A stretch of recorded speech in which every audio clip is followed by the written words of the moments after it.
Puji nama Tuhan, terima kasih buat Tuhan kita luar biasa hari ini kembali memberikan kesempatan bagi kita semua bisa hadir, bisa memuji menyembah nama Tuhan, dan sebentar juga kita akan dengar sebagian dari firman Tuhan. Kita patut bersyukur jika sampai hari ini Bapak Ibu masih dalam keadaan yang sehat, karena tidak sedikit ya orang seberuntung kita bisa hadir di tempat sini. Dan saya harap Bapak Ibu selama kita masih diberikan kesempatan yang baik, kita harus manfaatkan semua itu juga dengan baik, dengan datang ke gereja ini, dengan datang beribadah yang sejati gitu ya, kita bisa memuji menyembah. Dan saya juga harap ketika firman Tuhan dapat kita terima dengan baik. Saya juga terima kasih buat Bapak Ibu Gembala serta seluruh sidang jemaat Tuhan kembali hari ini memberikan saya kesempatan untuk memberitakan firman Tuhan. Dan pagi hari ini Bapak Ibu saya akan menyambung sedikit tentang khotbah saya 2 minggu lalu tentang domba yang baik. Kemarin kita sudah belajar bagaimana cara menjadi domba yang baik. Kita memiliki gembala yang baik, itu membuat kita secara gak langsung harus menjadi domba yang baik. Bagaimana ciri dari domba yang baik ini? Pertama, kita harus kenal suara gembala kita, dan yang kedua, kita juga harus puas dengan apa yang telah Tuhan sediakan. Nah, saya masuk lebih dalam lagi. Ketika kita sudah jadi domba yang baik, tentunya kita nggak bisa stuck jadi domba yang biasa-biasa aja. Saat Bapak Ibu sudah memutuskan diri untuk jadi domba yang baik, kita juga harus memiliki apa yang namanya pertumbuhan. Karena yang namanya hidup itu, kita bisa melihat salah satu ciri dari orang yang hidup, organisme yang hidup, yaitu dia harus bertumbuh. Dia harus bertambah dewasa. Kalau ada seandainya organisme yang tidak bertumbuh, ini bisa kita katakan mati Bapak Ibu. Semua makhluk hidup, pohon, tumbuhan, binatang pun. Aneh gak sih kalau kita melihat ya kucing melahirkan anak kucing masih kecil terus, setahun 2 tahun segini terus Bapak Ibu kucingnya. Kalau seandainya kucing manusia, dia pasti akan panik, ini kenapa anak saya kok kecil terus.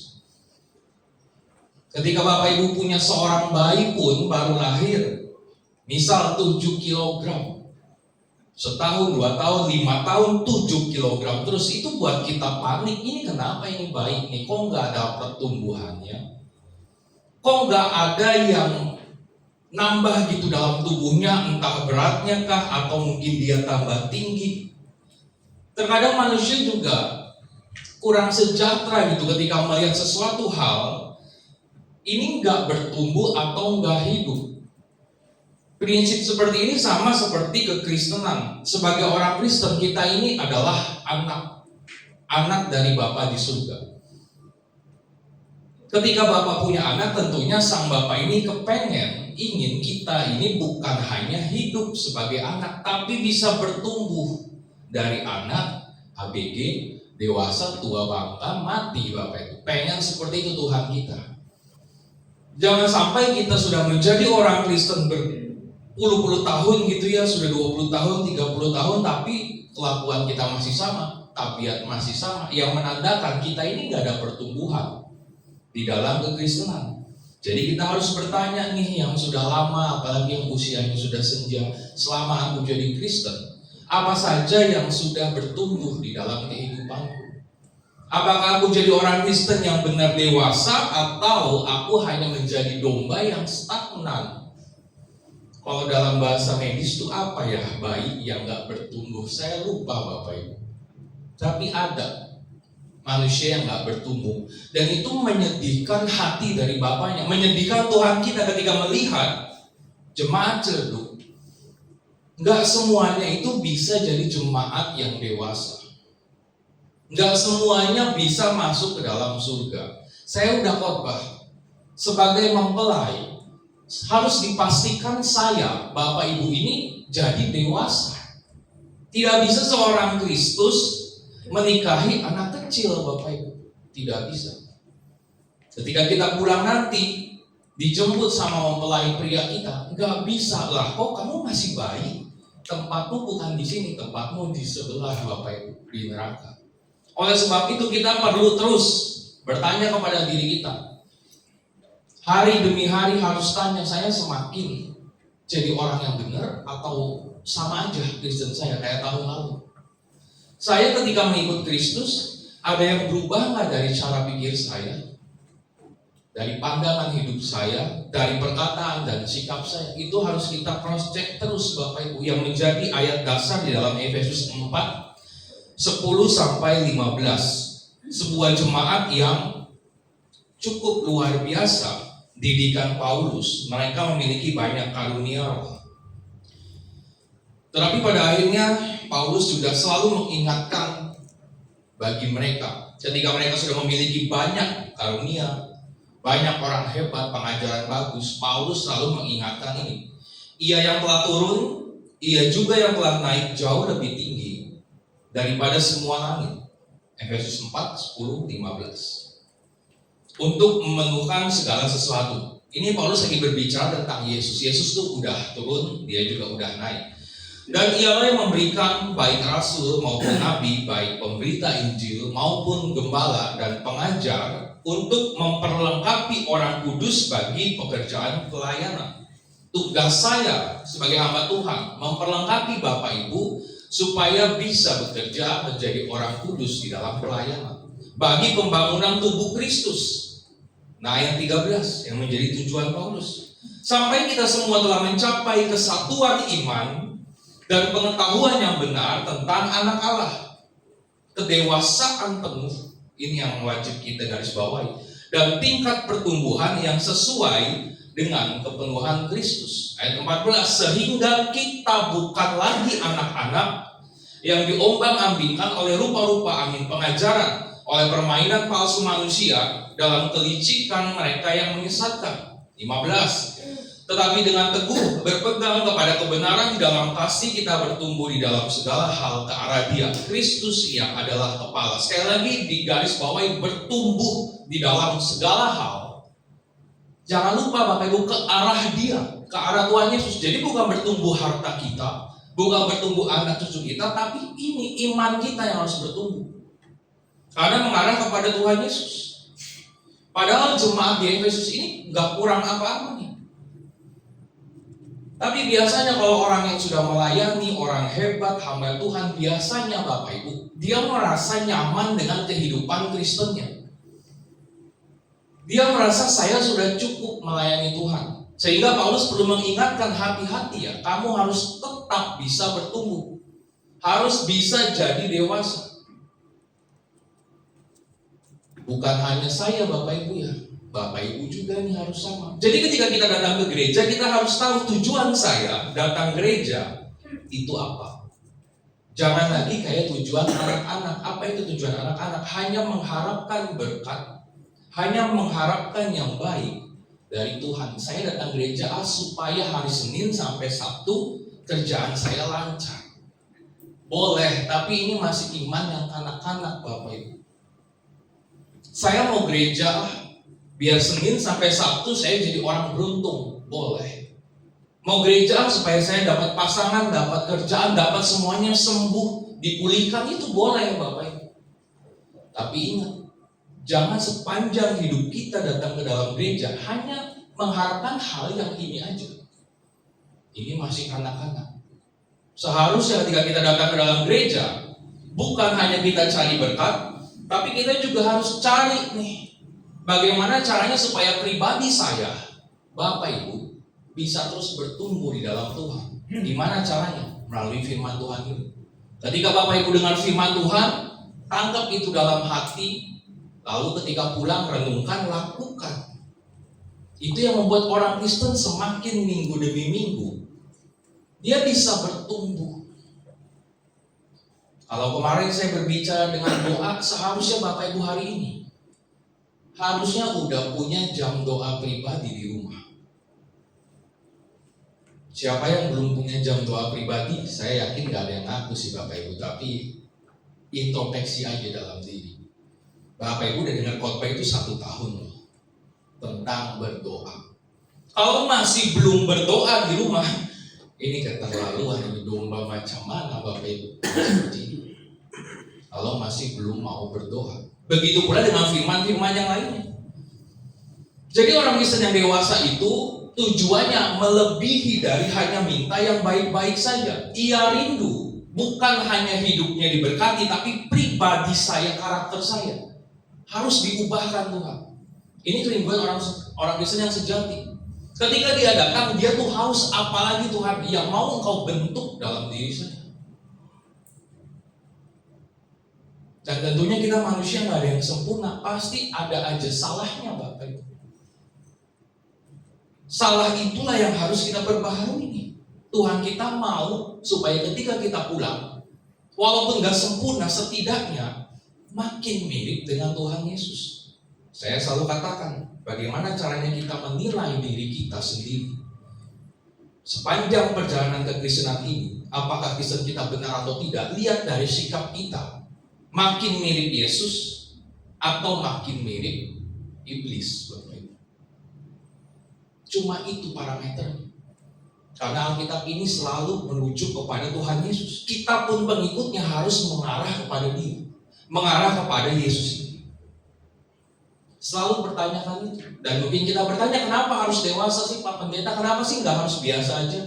Kan ada lagunya Bapak Ibu, orang dunia itu takut tambah dewasa, takut bertambah tua, takut disakiti gitu. Saya lupa liriknya Bapak Ibu. Benar dia. Banyak orang Kristen, bukan hanya Kristen di dunia ini, takut jadi dewasa karena mereka tahu ketika dewasa tanggung jawab makin besar. Sehingga banyak yang memilih untuk tidak jadi dewasa. Ini lucu Bapak Ibu ya. Tampilan fisik udah bangkotan, tapi hatinya masih anak kecil. Ini lucu Bapak Ibu. Nggak sesuai. Harusnya umurnya makin tua, kedewasanya juga terus. Jadi kita harus kejar kedewasaan rohani. Nah hari ini kita bisa belajar dari Jacob ketika dia berubah menjadi Israel. Sebelum dia berubah jadi Israel, Jacob ini adalah seseorang yang sangat kekanak-kanakan. Sifatnya Bapak Ibu sangat tidak dewasa. Ada 3 hal yang bisa kita pelajari dari Yakub sehingga kita bisa introspeksi diri, jangan sampai saya sama seperti si Jacob ini. Dalam 3 hal ini, hak keseluruhan di dalam Kejadian 25, 29 sampai 34. Jacob itu adalah seorang rumahan ya Bapak Ibu, punya 2 anak Ribka, Esau. Dia tinggal di rumah, dia suka baca, dia suka masak, pintar masak. Masakannya itu enak luar biasa. Berbanding terbalik dengan kakaknya Esau yang lebih tua. Dia suka keliling keluar berburu anak hutan lah kalau Esau itu. Lalu dia bawa kambingnya atau buruannya tuh ke rumah. Jadi Esau terbiasa di rumah, Yakub terbiasa di rumah, Esau terbiasa di padang. Si kakak ini Esau punya yang namanya hak keseluruhan. Apa itu hak keseluruhan? Kenapa harus diminta oleh si Yakub ini Bapak Ibu? Hak keseluruhan itu adalah hak yang spesial pada zaman itu, budaya Yahudi. Ketika ada anak yang memiliki hak keseluruhan, dia mendapatkan berkatnya itu double porsi Bapak Ibu. Semisal contoh, Bapak Ibu ini orang kaya, punya anak 2. Nanti kalau mau mati, warisannya itu nggak dibagi 2 Bapak Ibu, tapi dibagi 3. Yang 2 untuk sulung, yang sisanya 1 untuk bungsu.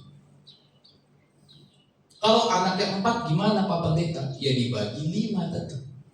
Pokoknya si sulung dapat 2 per anaknya berapa? Anak ketiga ya 2/3 itu untuk si anak sulung. Nah pada suatu ketika si sulung ini, Esau ini berburu ya, terus dia pulang, dia begitu lelah, diceritakan dalam Alkitab. Esau itu lelahnya luar biasa. Yang mungkin dia lelah, tapi hari itu saat itu sepertinya lelahnya tuh berlebihan Bapak Ibu, nggak tahu kenapa. Ketika dia masuk jalan, tiba-tiba ada wangi sesuatu, kok ini enak nih, apa nih?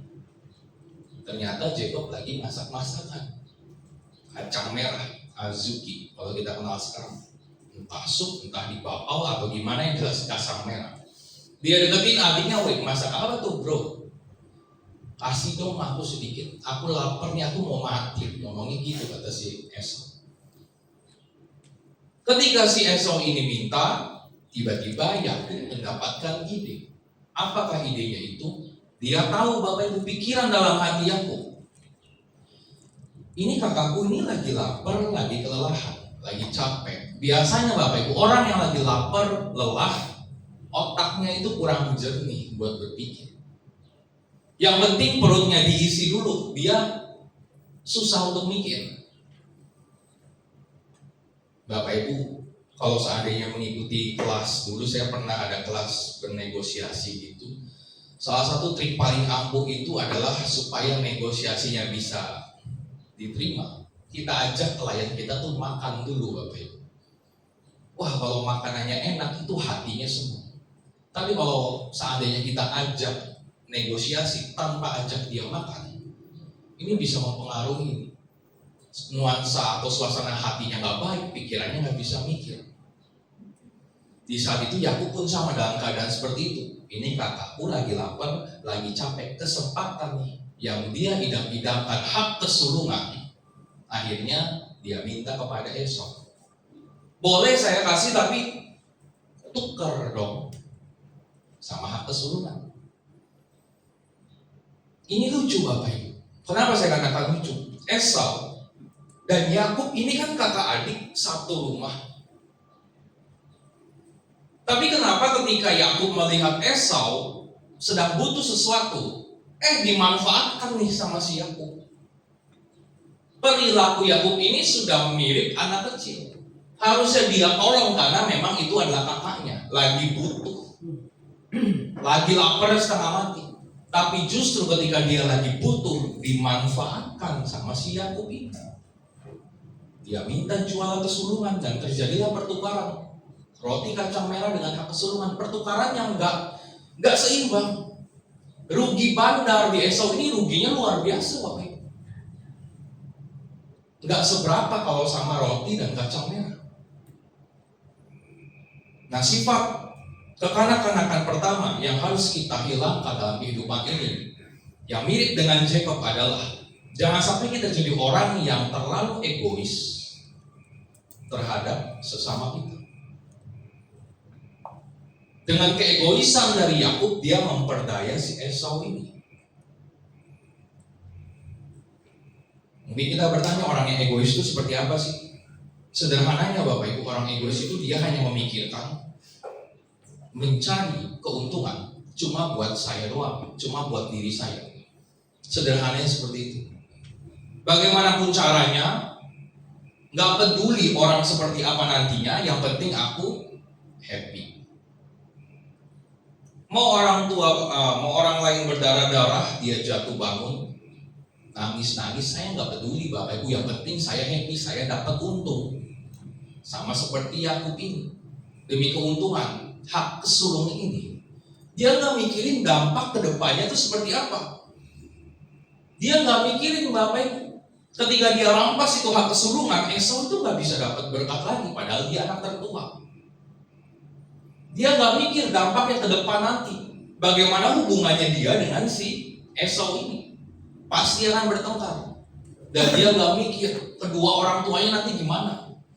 Kalau melihat kita berdua bertengkar, Ishak Ribka ini pasti akan bersedih. Orang tua mana sih Bapak Ibu yang nggak bersedih ketika melihat kedua anaknya tuh ribut terus sepanjang hari? Yakub nggak mikirin itu, dia nggak mikirin dampak ke depannya. Yang penting hari ini aku dapat hak kesulungan. Nah, ini yang namanya egois. Pernah nggak kita ketemu orang egois yang seperti ini? Pernah Bapak Ibu? Jujur aja nggak apa-apa. Kalau seandainya pernah, kita nggak bisa pungkiri, karena memang kita akan bertemu, pasti saya jamin, dengan orang yang macam seperti ini. Karena pada dasarnya manusia memang makhluk egois. Udah diramalkan di dalam Alkitab 2 Timotius 3 ayat 1. Dikatakan Bapak Ibu ketahuilah bahwa pada hari-hari terakhir akan datang masa yang sukar. Masa yang sukar itu masa yang seperti apa sih? Dolar naik kah? Atau BBM naik? nggak dijelaskan di Alkitab. Jadi bukan karena dolar naik, BBM naik, semua korupsi nggak dijelaskan. Tapi yang dia jelaskan pada ayat 2 Bapak Ibu, manusia akan mencintai dirinya sendiri. Ini artinya apa Bapak Ibu? Ini hari-hari terakhir. Apa itu hari-hari terakhir? Sekarang ini, sebelum Tuhan Yesus turun, zaman akhir. Udah dinubuatkan sama Timotius, udah pasti banyak orang seperti ini. Dan Bapak Ibu tahu ya, kalau kita hidup sama orang yang egois ini, ketemu sama orang egois, itu melelahkannya luar biasa Bapak Ibu. Capeknya luar biasa dalam keluarga. Bapak Ibu keluarganya ada 100, satu orang aja ada yang egois, capeknya luar biasa. 90 orang sepakat makan ketoprak. Ini satu orang ngotot, Bapak Ibu, enggak, aku mau makan di Jakarta. Padahal rumahnya di Ciledug, ini lebih repot Bapak Ibu ya. Bayangkan jalan dari Ciledug 100 orang ke Jakarta. Tinggal tolak aja Pak Pendeta. Ya kalau seandainya kita tolak dia nggak ngapa-ngapain sih, it's okay. Tapi ada yang egoisnya berlebihan. Kita tolak dia mau bunuh diri Bapak Ibu. Ya udah kalau nggak mau makan aku bunuh nih. Ini lucu Bapak Ibu orang seperti ini. Pernah saya temukan ketika masih muda. Pacar saya tuh, dia melakukan kesalahan, akhirnya putus kita. Wah, Jat, tolong dong, jangan putuskan aku. Tolong dong kita perbaiki lagi.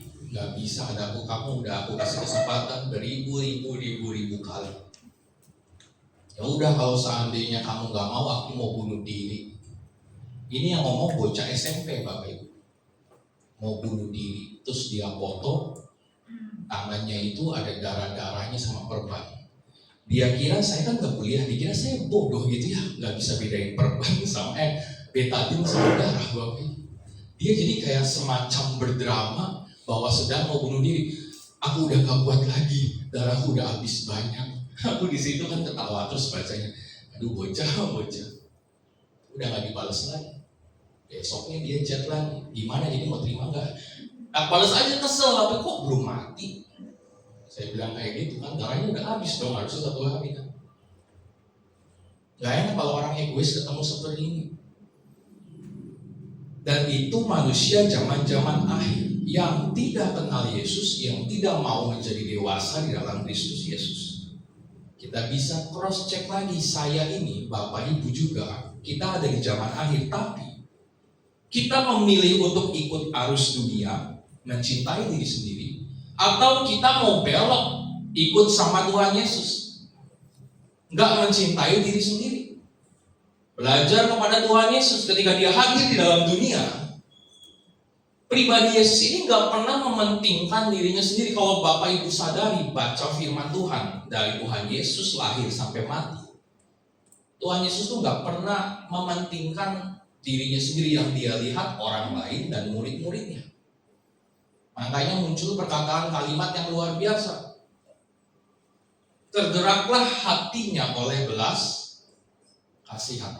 Tuhan Yesus tuh pernah lagi capek, ada orang sakit datang, ini capek, habis mukjizat, habis khotbah kemana-mana, capeknya luar biasa. Tapi ada orang datang gitu minta, Tuhan tolong dong, aku ini udah sakit lama, Tuhan tolong dong sembuhkan. Secapek-capeknya Yesus Bapak Ibu, tapi dikatakan dalam Alkitab, tergerak hatinya oleh belas kasihan, dia sembuhkan juga. Bedanya Yesus sama Yakub ini apa? Yakub yang masih kanak-kanak memanfaatkan Esau untuk mengambil hak kesulungan, tapi Yesus sebagai orang yang dewasa, dia balik. Dia yang sulung, tahu ya Yesus kan anak sulungnya Allah. Dia yang sulung justru memberikan hidupnya kepada kita semua. Jadi dia nggak menipu orang, tapi dia memberikan apa yang dia punya. Jacob berbeda. Dia nggak punya, dia mau ambil hak kesulungan itu. Jadi Bapak Ibu sampai hari ini ada 2 pilihan. Sudah mirip Jacob atau Yesus ini. Yang apa-apa harus saya. Pokoknya saya nomor 1. Itu yang pertama Bapak Ibu. Lalu yang kedua, setelah dapat hak kesulungan, ditukar nih, yes dapat. Ada kendala. Dia harus dapat berkat itu secara langsung tuh harus dari papanya, Ishak ini.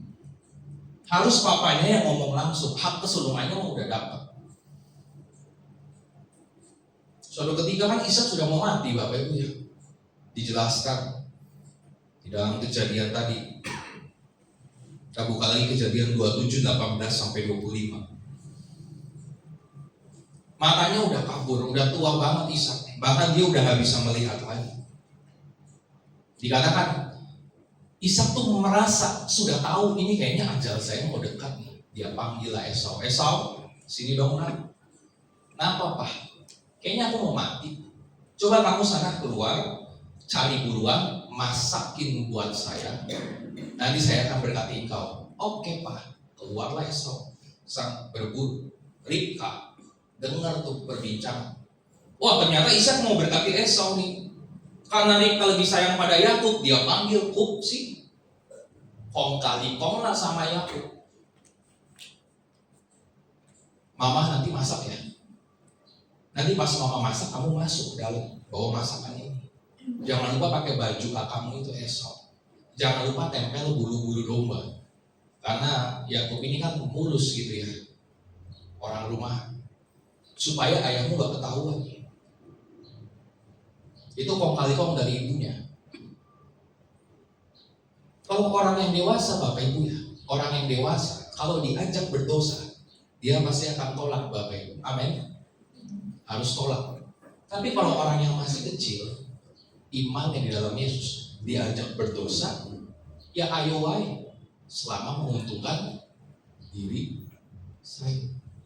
Ini orang yang masih kecil. Ayat 18 mengatakan, demikianlah Yakub masuk ke tempat ayahnya serta berkata, Bapa. Sahut ayahnya, ya anakku, siapakah engkau? Setelah udah dandan, masakan udah jadi, dia masuk. Aku Esau, anak sulungmu. Padahal ini Jacob Bapak Ibu. Bangun sini, duduk. Makanlah daging buruan masakanku ini agar Bapak memberkati aku.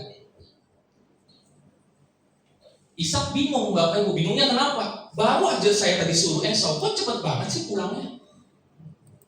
Mungkin orang tua mah sudah tahu ya berburu itu nggak cukup sejam 2 jam. Baru disuruh, udah pulang. Lekas juga engkau mendapatkannya anakku. Nah ini yang berbahaya Bapak Ibu, perhatikan kata Yakub. Alasannya, dia katakan apa? Karena Tuhan Allahmu. Artinya apa? Dia bawa nama Tuhan untuk berbohong, membohongi bapaknya. Wah ini udah keterlaluan Bapak Ibu. Kalau kamu masih bohong kecil-kecil, oke lah. Tapi kalau udah bohong bahwa Tuhan, sumpah demi Allah, saya gak nyuri padahal dia nyuri Bapak Ibu. Wah ini bahaya nih. Udah bawa nama-nama Tuhan. Dulu waktu saya kecil aja paling takut. Kita permasalahannya gak curi sih, cuma siapa yang buang gas sembarangan. Kadang namanya anak-anak lagi kumpul tiba-tiba ada yang pes aja gitu buang, tapi gak ada yang ngaku Bapak. Akhirnya itu justru kamu ya yang kentut. Bukan demi apa? Demi apa? Kalau udah muncul demi apa kita udah gak berani. Jadi lebih baik ngaku Bapak. Berani sumpah pocong kamu. Saya waktu anak kecil dengan demi-demian seperti ini agak takut. Kenapa? Karena takut Tuhan yang ngutuk saya. Tapi Bapak Ibu perhatikan orang-orang tinggi di atas sana, ketika dia sudah naik jabatan, disumpah di atas kitab sucinya, dan kita bisa melihat sampai hari ini apa yang terjadi. Apakah korupsi hilang Bapak Ibu? Dalam artian apa? Mereka udah gak peduli lagi nih sama Tuhan yang ada di kitab mereka. Janji setianya mah luar biasa. Tapi ketika masuk dalam praktek, sama kayak Jacob, dia bawa nama Tuhan. Tuhan yang bantu saya Papa, makanya cepet. Lalu Ishak bilang, coba sini nak, aku pengen tahu kamu beneran Yakub, beneran Esau atau siapa? Dia peluk, dia raba. Lah kok bener ya, ada bulunya, tapi kok suaranya kok bukan sih? Ayat 24, benarkah engkau ini anakku Esau? Orang tua Bapak Ibu ya, walaupun matanya buta, tapi kan nggak bodoh-bodoh amat ya, dia juga bisa hafal suaranya. Ishak mulai curiga nih sama seseorang yang ada di depannya.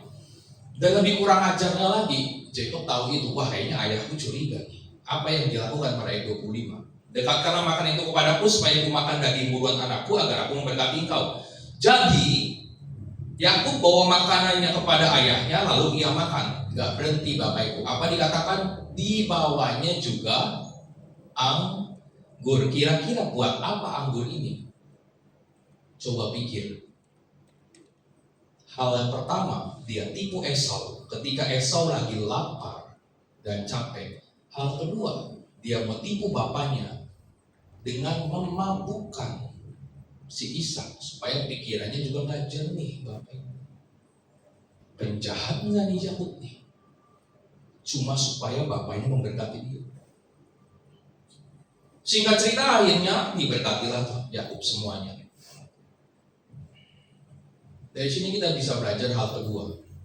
Anak yang masih kecil atau kekecilan yang kanak-kanak, dia itu akan selalu menghalalkan semua cara demi mendapatkan sesuatu. Sebagai orang dewasa, jangan sampai kita menghalalkan segala cara untuk mendapatkan sesuatu. Bapak Ibu punya keinginan, saya punya keinginan, tapi jangan sampai keinginan ini menjadi di atas segala-galanya gitu. Haram halal tabrak, yang penting keinginan saya tercapai. Jangan sampai seperti itu Bapak Ibu. Punya keinginan boleh, tapi keinginan berlebihan itu tidak boleh. Padahal ada kesempatan untuk bertobat. Ketika ayahnya Ishak bilang, ini benar nih, kamu benar Esau. Tapi Yakub sudah dibutakan hatinya. Enggak Bapak, benar ini saya Esau. Ya. Dan pada akhirnya Jacob diberkati dengan cara yang salah. Hati-hati kita sebagai seorang Kristen Bapak Ibu hari-hari ini, terutama di masa-masa sekarang ini yang luar biasa sulit, godaan untuk menghalalkan segala cara ini makin kencang gak sih? Kerjaan udah sulit Bapak Ibu ya, pemasukan udah sedikit. Godaan untuk menipu orang, nyuri, menggelapkan dana, itu pasti sangat besar. Dan bukan hanya orang dunia, jangan salah, orang Kristen pun banyak yang terjatuh dalam hal ini. Dia menghalalkan segala cara untuk mendapatkan sesuatu cuma karena dua alasan, saya jamin. Pertama, dia gak sabar tunggu waktunya Tuhan untuk memberkati dia. Dan kedua, dia takut kehilangan kesempatan. Dia pikir ini kesempatan nih gak akan datang lagi. Jadi dia takut, udah tabrak bawis. Tuhan juga ngerti. Dosa dikit-dikit gak apa-apa nih Tuhan. Sama seperti aku. Ketika dia dengar Ishak mau memberkati Esau, aku pasti mikir, waduh ini kesempatan terakhir nih. Kalau saya gak rebut itu berkat dari Bapak, saya gak akan diberkati lagi. Saya gak akan dapat berkat lagi. Ini kesempatan satu-satunya nih. Yakub berpikir seperti itu. Makanya dia tipu dari muslihat. Dia takut kehilangan kesempatan. Padahal sebenarnya Bapak Ibu, kalau kita lihat, Yakub tuh sebenarnya kalau dia gak nipu pun, dia tuh udah dijanjikan agar bisa diberkati. Menjadi bangsa yang diberkati. Kejadian 25 ayat 23. Ketika mereka dalam kandungan, ada sebuah nubuatan mengatakan, dua bangsa ada dalam kandunganmu, dan dua suku bangsa akan berpencar dari dalam rahimmu. Suku bangsa yang satu akan lebih kuat dari yang lain. Nah ini udah dijanjikan. Dan anak yang tua, Esau yang lahir duluan, akan menjadi hamba kepada anak yang muda, Yakub. Sebelum mereka turun ke dalam dunia, di dalam perut udah dikasih tahu, Yakub kamu tuh bakal jadi tuan. Ini Tuhan sendiri yang ngomong, Yahweh Israel sendiri ngomong. Kakakmu itu akan jadi hamba. Jadi seandainya Yakub nggak tipu si Ishak, nggak tipu si Esau, dia tetap dapat berkat yang luar biasa Bapak Ibu. Dia tetap. Karena itu janji Tuhan kan nggak ada yang meleset. Amin Bapak Ibu ya. Ketika dia sudah berjanji itu sudah pasti terjadi. Sayangnya Yakub nggak sabar nunggu. Dan dia nggak mau kehilangan kesempatan itu. Berlakulah seperti itu. Jadi kita juga jangan jadi orang Kristen yang seperti Yakub ini. Bapak Ibu lagi dalam masalah nih, lalu Bapak Ibu berdoa, kok belum dijawab sih Tuhan esok hari, padahal doanya baru setahun Bapak Ibu. Baru setahun, mikirnya udah lama. Saya doa buat jodoh 5 tahun Bapak Ibu, pikirkan 5 tahun. Ada teman saya yang 13 tahun, Bapak Ibu baru berapa tahun, setahun, sudah bilang lama. Lalu kita mengusahakan dengan kehebatan kita. Bisa aja saya dahulu ketika belum dapat jodoh ini Bapak Ibu, bisa aja nikah sama, bukan nikah sih, menjalin hubungan dengan yang beda agama. Saya udah sering cerita kan, bagaimana ceritanya anak pendeta dengan anak Pak Haji. Tapi enggak, saya tolak. Karena saya tahu ini Tuhan pasti persiapkan yang terbaik. Saya ngerti itu Bapak Ibu. Walaupun getir juga dalam hati, bener enggak ya Tuhan ya? Walaupun ragu juga, tapi enggak, gue percaya nih Tuhan gue luar biasa. Nah ini harusnya kita pegang sebagai orang Kristen Bapak Ibu. Jadi kita harus berhenti cari berkat dengan cara yang aneh-aneh. Mau sukses Tuhan, tapi Tuhan belum jawab, akhirnya ke dukun. Karena bilang, Tuhan lama jawab, udah ke Kawi aja. Sekarang lagi viral kan, Gunung Kawi katanya gak ada pesugihan ya Bapak Ibu. Lucu banget. Jadi pengen ke Kawi, katanya bagus tempatnya. Saya tertipu dari kecil berarti. Banyak yang bilang, nanti kita retret ke Kawi lah sekali-kali. Kaget saya Bapak Ibu dengar itu, Gunung Kawi bukan pesugihan. Lah ini orang-orang yang bawa persembahan ternyata ditipu semua dong kalau begitu. Kata pesulap merah tuh dukun cuma 2 Bapak Ibu. Ada yang tahu nggak? Kalau nggak ngidul, cabul. Cuma 2 itu doang dukun. Dan kita bisa melihat praktek dukun yang aneh-aneh. Berhenti cari cara berkat dari orang-orang yang seperti itu. Khotbah saya kemarin, Tuhan disediakan rumput dan air yang tenang bagi masing-masing kita. Apa yang telah Tuhan janjikan berkati di dalam kehidupanmu, kalau itu memang punyamu, gak akan lari kemana Bapak Ibu. Amin ya. Gak akan lari kemana. Tapi kalau yang bukan punyamu, kau paksakan masuk, suatu ketika ini akan pergi juga. Bapak Ibu boleh ke dukun, saya berhasil kok Pak Pendeta, ke dukun sini saya jadi kaya. Lihat aja suatu hari kekayaan itu ketika engkau sebelum mati pasti itu akan dikuras dahulu Bapak Ibu. Orang yang kayaknya luar biasa, saya contohnya amit-amit jadi kaya. Masa tua mau mati, udah matinya sulit. Kenapa matinya sulit? Hartanya belum habis. Coba kalau hartanya udah habis, gampang matinya Bapak Ibu. Setan juga tahu, lu udah minta sama gue, balikin sih, enak aja. Nah inilah yang namanya berkat yang sudah masuk pun itu bakal keluar lagi. Kalau memang bukan punya kita. Orang yang dewasa itu selalu tahu Bapak Ibu Tuhan sediakan ini, ya udah cukup buat saya. Dia percaya bahwa Tuhan punya waktu yang paling baik, gak akan terlalu cepat, gak akan terlalu lambat. Itulah Tuhan kita. Setelah Yakub keluar, Esau datang, tanya ke si Esau, Bapak aku udah datang. Ini yang terakhir Bapak Ibu, saya udah pemain musik. Pak aku udah datang nih, di bulan udah datang. Bentar ya aku mau masak. Ishak bingung, kamu siapa? Aku Esau yang mau diberkati. Lah tadi gue udah kasih dia berkat. Lah saya baru datang Pak. Ini baru selesai berburu, ayat 39 sampai 40. Wah kayaknya tadi adik kamu nih. Ini saya dramakan. Tadi udah ada yang ambil, kayaknya adik kamu. Esau merengek, Bapak Ibu menangis. Emangnya gak ada berkat lagi buat saya? Maaf Saul, semuanya udah buat si Yakub. Apa kayak gitu? Apa aja buat saya, Pak, ada nggak? Ada sih, tapi kamu nggak akan suka ini. Bukankah tepat nama mana tadi? Ayat 39. Lalu Ishak ayahnya menjawab, sesungguhnya tempat kediamanmu akan jauh dari tanah-tanah gemuk. Artinya apa Bapak Ibu? Akan sulit hidupnya Esau ini. Di bumi dan jauh dari embun dari langit di atas. Engkau akan hidup dari pedangmu.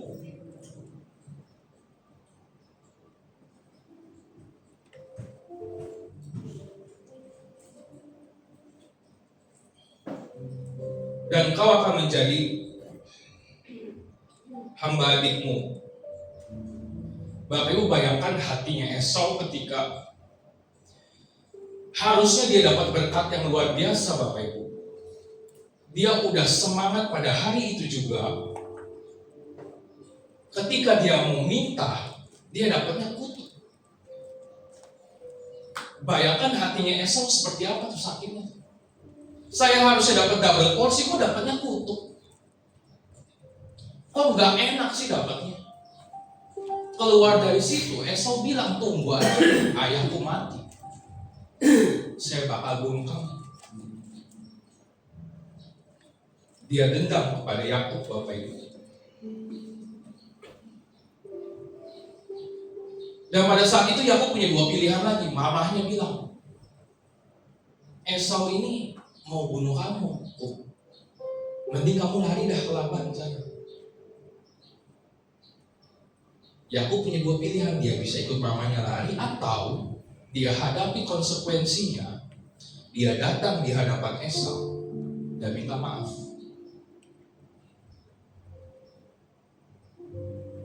Dia bilang, oke lah, Kak, ini berkat surga udah buat kamu semua. Mungkin itu jadi penghiburan bagi Esau, walaupun dia sudah ditipu. Setidaknya adiknya mau minta maaf dan dia kasih bagiannya. Tapi yang dilakukan Yakub malah lari Bapak Ibu. Kabur dari masalahnya. Dia udah berbuat, gak mau tanggung jawab. Ada masalah yang ditimbulkan karena dirinya, tapi dia lepas tangan Bapak Ibu. Ini poin ketiga nih. Anak kecil, iman kekanak-kanakan berani melakukan, tapi takut dengan konsekuensinya. Tidak mau bertanggung jawab. Inilah orang yang gak dewasa. Siapa yang suka pinjam uang Bapak Ibu?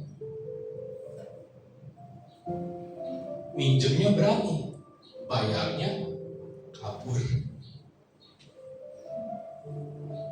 Ganti nomor handphone supaya nggak dihubungi debt collector. Datang ke rumah, yang disuruh maju siapa? Anaknya bilang papi nggak ada. Dia yang berbuat Dia yang salah, dia nggak mau nyelesain Bapak.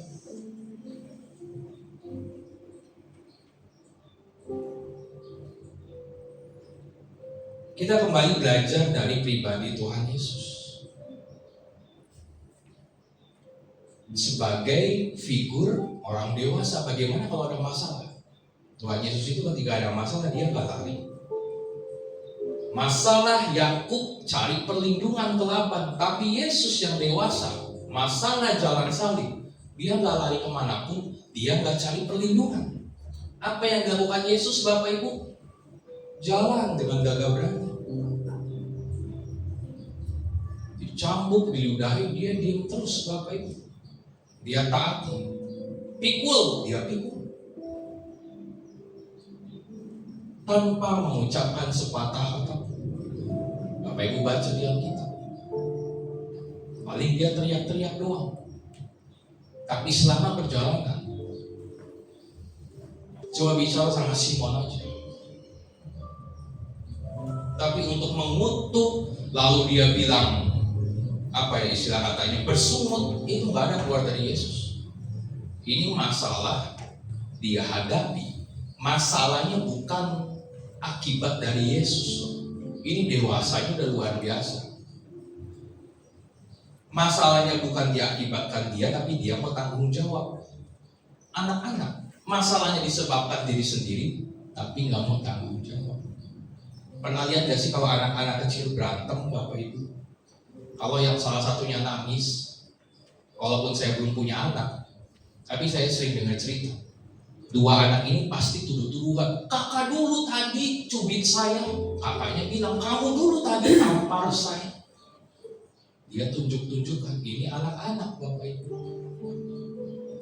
Salah gak mau ngaku. Adam Hawa. Contoh yang paling luar biasa unik. Dia belum, masih pure awalnya Bapak Ibu ya. Belum jatuh dalam dosa. Masih kudus luar biasa. Ketika dia makan, dosa itu muncul. Dan lihat akibat dari dosa pertama kali. Ketika ditanya, Adam, apakah kamu makan buah itu? Apa jawab Adam, Bapak Ibu? Itu wanita yang kau kasih di sampingmu. Dia nggak mau jujur, Bapak Ibu. Dia salahkan orang lain, kenapa? Udah berdosa sih, udah cacat. Hawa pun sama, nuduh kepada ular. Dan kita tidak boleh jadi orang yang seperti itu. Kalau Bapak Ibu salah, akui di hadapan Tuhan. Bapak Ibu jatuh dalam dosa, datang doa sama Tuhan, gak usah malu. Tuhan, kemarin tuh aku habis nyuri loh Tuhan, kepepet Tuhan, aku gak mau lakuin lagi dah. Tuhan, kemarin aku habis bentak, ngomong kasar, aku gak mau lakuin lagi dah Tuhan. Harus berani tuh datang ke hadirat Tuhan dalam doa kita. Itulah kenapa saya bilang Bapak Ibu harus punya jam doa pribadi. Disitulah tempat engkau bisa bertumbuh, meminta maaf, meminta kekuatan, mencari berkat, dapat damai sejahtera, sukacita. Itu senjata saya dan Bapak Ibu. Doa. Dan jangan pernah lupakan pertumbuhan iman. Pertama tadi berhenti hidup egois, tidak menghalalkan segala cara, dan berani bertanggung jawab. Sudahkah kita melakukan 3 hal ini dalam kehidupan kita? Kalau belum, puji Tuhan, Bapak Ibu masih hidup sampai sekarang. Diberikan kesempatan untuk berubah ke arah itu. Sepulang dari sini kembali pikirkan, Bapak Ibu atau saya ini egoisnya berapa persen sih? Pikirkan itu Bapak Ibu. Saya terlalu mementingkan kehidupan saya atau pasangan saya sih sebenarnya. Pikirkan lagi, selama saya cari duit, saya melakukannya dengan halal atau haram sih? Dan pikirkan juga, di saat saya jatuh dalam dosa, saya mau datang nggak sih kepada Tuhan Yesus? Saya mau ambil waktu nggak sih untuk bertobat? 3 hal ini renungkan terus Bapak Ibu dalam kehidupan. Dan saya pribadi juga, sehingga ketika kita bisa melakukan 3 hal ini, saya yakin tanpa terasa Bapak Ibu akan jadi orang-orang yang sudah dewasa. Tahun depan Bapak Ibu tabiatnya bakal berubah Bapak Ibu. Karakternya, pikirannya itu bakal berubah selama kau lakukan 3 hal ini. Amin untuk firman Tuhan.